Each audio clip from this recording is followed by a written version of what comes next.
Jesús pregunta, ¿cuál es el objetivo de la vida? Vivir. Creemos cuando estamos en la supervivencia que estamos viviendo, pero otra dimensión es posible. Porque cuando uno observa a la vida, a ese atardecer, a esos pajaritos, a esos árboles, ninguno de ellos está en esa programación. Ellos están viviendo la experiencia que la vida eligió para ellos sin ningún tipo de conflicto. Entonces, ¿qué pasa? Que como nosotros hemos postergado esa observación consciente de la vida que nos crea y nos rodea, nos sentimos incómodos. ¿Pero por qué? Porque esa incomodidad viene a decir que no estás queriendo ver, que no estás mirando.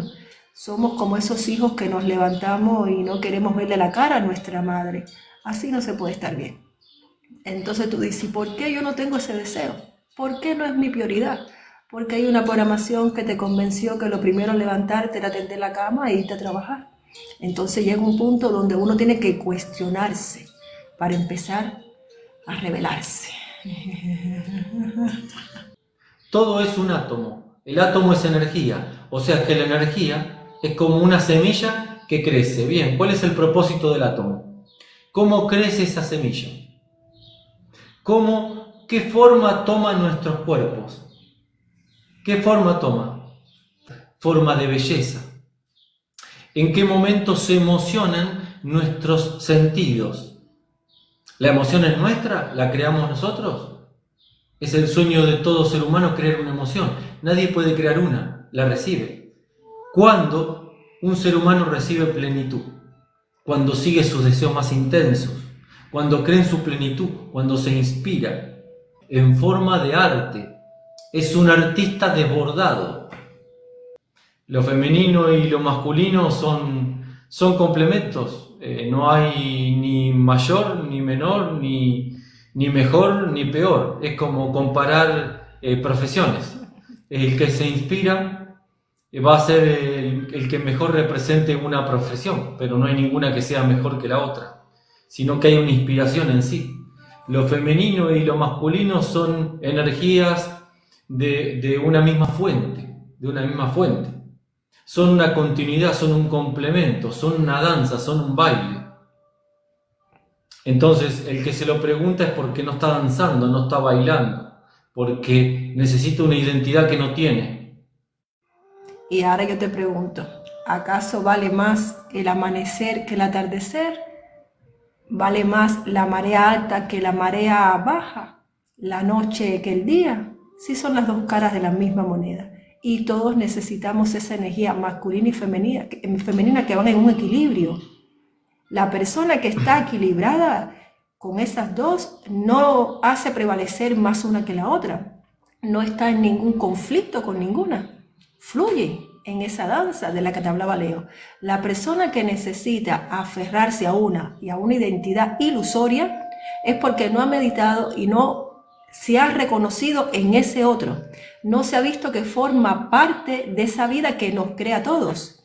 Entonces, ¿ves alguna otra especie con esos conflictos, con esos debates? ¿No? ¿Y por qué nosotros sí tenemos eso? ¿Por qué? Porque todavía no hemos disipado nuestra duda existencial, la esencia de nuestra verdadera identidad. Una vez que eso se disipa, no hay nada que defender. Stewart, ¿a qué llamaríamos un verdadero amigo? Alguien que es un verdadero amigo de la existencia. Solo existe un tipo, una relación. Todo el resto de las relaciones son solo una proyección. La relación con la existencia. Si vos no ves a alguien que es amigo y está íntimamente relacionado con la existencia, no puede ser nunca un verdadero amigo, porque te va a usar para evadir esa existencia. Y eso no es un verdadero amigo, es una persona que ya te está usando. En este plano, en este mundo, lo que llaman amor es uso, es necesidad. Claro, pero él lo pregunta desde un lugar que estamos acostumbrados, que nos den tip, que nos den mandamiento, de que esto es bueno si cumple con esto y estos requisitos, y esa es la manera que nos han educado, nos han programado para identificar que es un buen amigo, que es una buena pareja, que es un buen trabajo. Todos son mandamientos, pero yo te pregunto, si no hay una conciencia detrás, ¿realmente se puede ser bueno en algo, en lo que sea? Esa es lo que yo llamo la disciplina del amor. Si yo soy leal, si yo soy comprometido, si yo soy trabajador, si yo no te fallo. Son todos falsos valores morales para controlar el amor, no para ser el amor. La lealtad, el compromiso, el matrimonio, son formas de esclavitud emocional, no son una verdadera relación.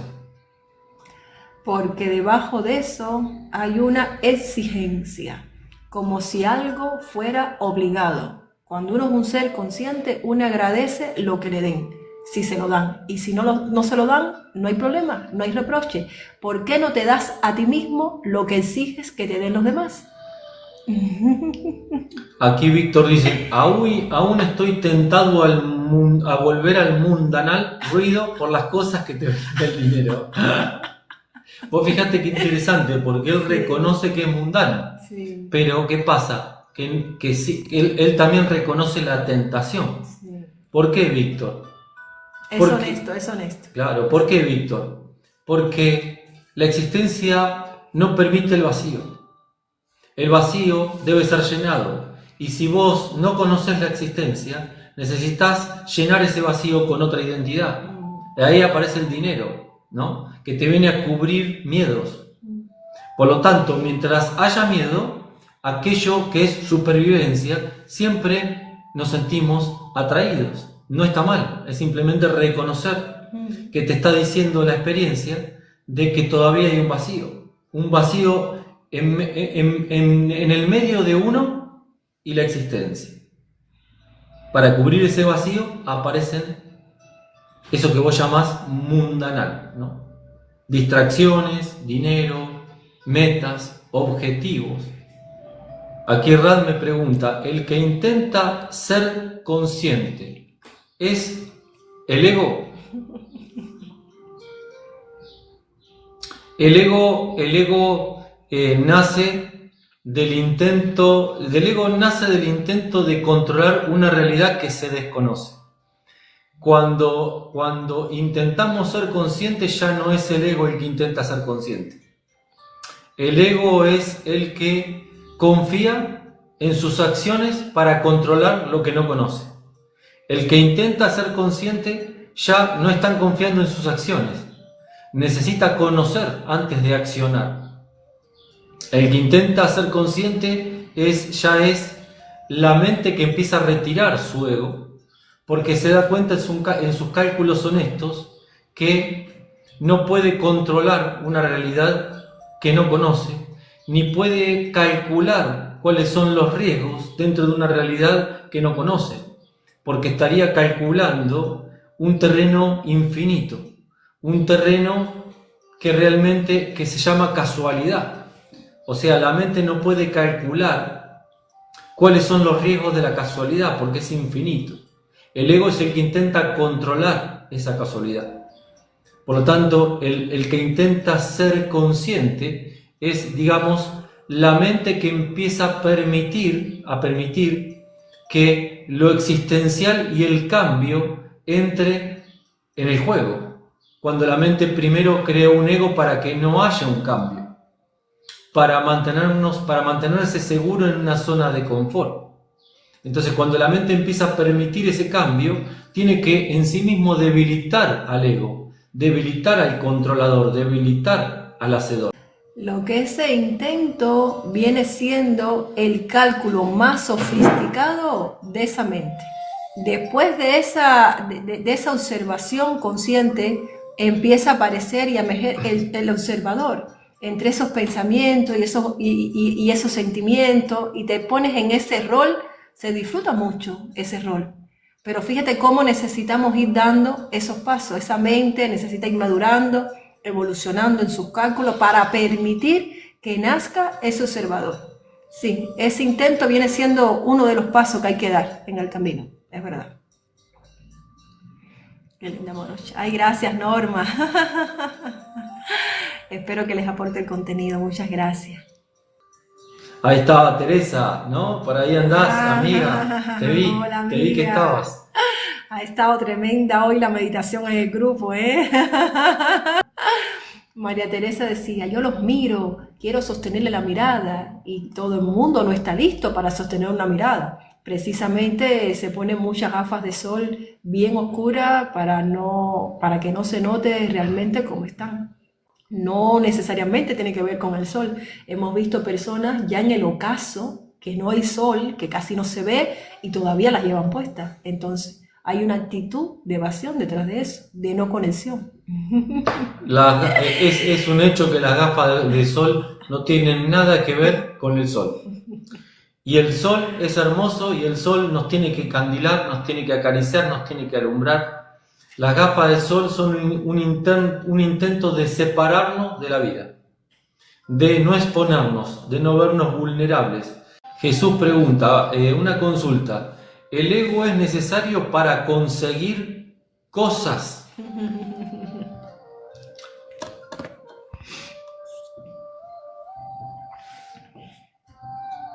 El ego es completamente innecesario para conseguir nada, porque en nuestro deseo que viene por nuestro canal emocional, el cual no es nuestro, cada deseo que sentimos es el deseo de la existencia.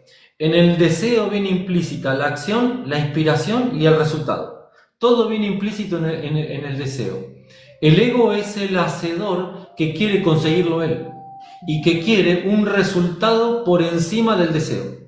O sea, un resultado personal, no que tenga que ver con el deseo de la existencia. Se crea un propósito personal y se vuelve hacedor de ese propósito personal. Entonces, puede que obtenga cosas dentro de un propósito personal a un alto precio a pagar. El precio es perder la conexión con su inspiración, perder el disfrute del presente. Nuestro ser nos envía deseos, no resultados. Ese deseo nos lleva a una acción en la cual cada movimiento en el presente es mucho más disfrutable que el resultado en sí. Nuestro ser es productivo e inspirado al mismo tiempo. El ego solo es productivo, exagera la productividad para encontrar una identidad en el resultado. La diferencia es que por el camino del ego, aunque llegue, ¿cuánto le dura el disfrute una vez conseguido ese resultado? La mayoría, como no pueden escapar de la ley del ritmo, experimentan un gran dolor por ese vacío, que aún consiguiendo lo que querían conseguir, no se siente como esperaban sentirse. Y por el camino del ser, se va disfrutando cada paso. No necesita esperar a llegar a ese destino, porque ya es feliz, ya se inspira, ya es pleno en su presente. Es una gran diferencia, ¿eh? Gran diferencia. Pregunta Stewart, dice, ¿las actividades que nos tienen pleno, es algo que elegimos o que estamos destinados a eso? Buena pregunta. Las actividades que nos tienen pleno es lo que la existencia elige, el propósito de la existencia que nosotros captamos comunicados con una emoción llamado deseo. Nuestro deseo más intenso es el que nos lleva a la inspiración. Es parte de un propósito, por lo tanto es parte de una no elección nuestra. Y ahí es donde se hace muy evidente esa programación para la supervivencia que te hace creer que por el camino del ego tú lo vas a conseguir, pero a la vez te hace dudar que siguiendo tu ser no lo consigues. ¿Qué ego necesita un niño para ser pleno? ¿Qué ego necesita un amante para enamorarse? ¿Qué ego necesita un artista para inspirarse? El artista no usa el ego, capta un deseo, lo sigue y se inspira. El ego no está ahí. El ego es el que rechaza el deseo y sigue el resultado. Exactamente. Aquí Stewart otra buena pregunta. Dice, ¿es normal perder afinidad con ciertas personas que antes la tenía mientras voy conociendo la vida? Creías que la tenías exactamente por ese desconocimiento. había una venda, había una idealización que no te dejaba ver que no eran afines. Yo te diría, no solo es normal, sino obligatorio. Si vos mantenés la misma afinidad con todos los que te rodean, conociendo la vida, significa que no estás conociendo la vida. Conocer la vida implica darte cuenta que todas las relaciones que uno creó antes de eso eran relaciones para no conocer la vida, para evadir la vida. Por lo tanto, todas las personas que están con vos te están usando para no conocer la vida, para evadirse de conocer qué es la realidad. Por lo tanto, cuando una persona quiere conocer la realidad, automáticamente pierde la afinidad con todas las personas que había elegido estar desde la evasión, desde la inconsciencia. Es automático, es lo más normal y es prácticamente parte de un proceso natural. Todo cambia, todo es un cambio. Y la verdadera relación con el otro no existe. Solamente existe la relación con la existencia que se refleja en el otro. Entonces, si nosotros creamos relaciones sin conocer la existencia, imagínate que cuando conocemos la existencia, no queda ninguna relación con esas personas. Salvo que alguna de esas personas también quieran conocer la existencia y generen algún tipo de conexión y de relación real. Claro, solo se va a mantener en tu presente, en tu nueva versión, aquellas que sean afines porque también tienen eso en común, ese deseo por conocer la vida. Si la mayoría de ese pasado no cruza ese puente, no te pueden acompañar. Solamente te va a acompañar a volar aquel que no ha renunciado a hacer ese vuelo. No hay otro camino. Milma dice, hola amigo, siento que debería dejarla ir a mi perrita, pero a la vez siento miedo, sufre mucho. Ella me preguntó por privado y le dije que lo de la perrita aplica también a nuestros allegados, seres queridos y demás. Yo le dije, si está en una etapa en la que ya te dice el veterinario que no puedes hacer nada más, que sea paliativo, que no sufra, que no tenga dolores por lo menos. Ya está. Y al final uno lo deja en manos de la existencia porque uno no quiere tomar la decisión de decir, bueno, pongo una inyección para que descanse porque uno no sabe si le queda un mes, si le quedan 2, si le quedan 3. Entonces, si no quieres tomar esa decisión, por lo menos garantizar la anestesia para el dolor. Eso fue lo que le dije. De Tijuana, México. Bienvenida, corazón.